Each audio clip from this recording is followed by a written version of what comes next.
the Middle East in less than 5 minutes podcast. My name is Igal and I'm your host. Today's topic is Gaza starvation, UNRWA and genocide. On Sunday, Israel announced that they would not allow UNRWA to participate in food deliveries to the northern Gaza Strip and will not deal with the organization following the accusations of UNRWA's employees participating in October 7 massacre. UNRWA immediately elevated their activities on social media, claiming that the famine in northern Gaza is a humanitarian catastrophe. UNRWA's head Lazzarini was denied entry to Gaza Strip.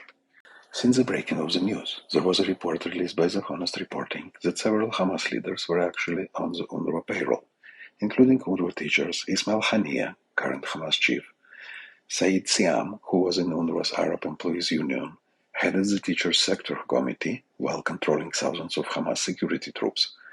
School principal Awad al-Kik, who served as the head of the Palestinian Islamic Jihad engineering unit and built rockets for PIJ, Suhail al-Hindi, head of the UNRWA Gaza staff unit and boys' school, was in Hamas Politburo. When al-Hindi was suspended because of his Hamas-related activities, Hamas led to UNRWA staff strike in all the schools in the Gaza Strip, and UNRWA reinstated him. Meanwhile, the media is accusing Israel of deliberately trying to destroy UNRWA and causing the starvation in Gaza, which is entirely not true. Search YouTube for Palestinian influencers unpacking the airdrop humanitarian aid and see for yourself. They do not show the slightest interest in having any of the food from the packages. And both internet and social media are full of photos from Gaza markets where you can clearly see the stolen humanitarian aid boxes for sale. The UN Security Council accepted Resolution 2724, calling for immediate ceasefire in the months of Ramadan and immediate release of the hostages. In a historical move, US abstained for the first time from the vote of vetoing the resolution. Francesca Albanese, UN Special Rapporteur on Human Rights in the Palestinian territories, released a report where she claims there was a clear indication Israel has violated 3 acts in the UN Genocide Convention, failing to mention the October 7 attack because, quote, they are beyond the geographical scope of my mandate. And quoting the UN Watch Executive Director Hillel Neuer, Ms. Albanese, you went on a recent official trip to Australia, all expenses paid by the UN. Could you explain how Australia is within the geography of your mandate, but not the mass murder, rape, torture committed by Hamas terrorists on October 7th, invading Israel from Gaza, kidnapping hundreds of hostages, including babies and Holocaust survivors?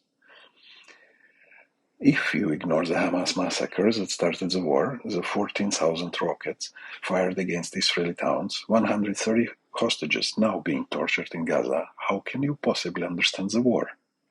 On February 10th, Ms. Albanese mocked the statement of President Macron that October 7th constituted the greatest anti-Semitic massacre in our century. She said the victims were not killed because of their Judaism, but rather in reaction to Israel's oppression.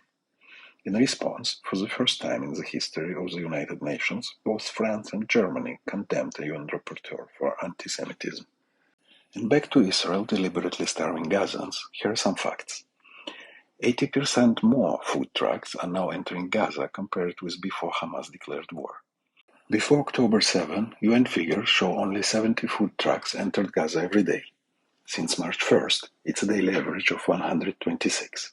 Over 9,500 trucks with more than 200,000 tons of food have entered Gaza since October 7.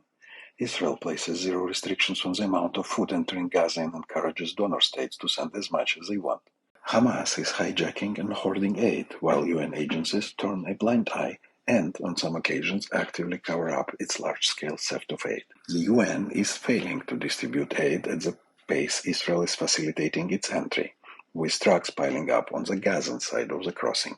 The UN attributes this to a breakdown of law and order, basically meaning the disappearance of the protection of Hamas gunmen who escorted the convoys. Israel's assessment is there is a stable food supply in the southern Gaza Strip where markets are evidently boosting and stocks are piling up in aid agencies' warehouses. It is taking proactive measures to expand delivery efforts in the north, where only 10 to 15% of the Gazan population remains despite evacuation orders. Thank you for listening. Follow the podcast to be the first to hear new episodes.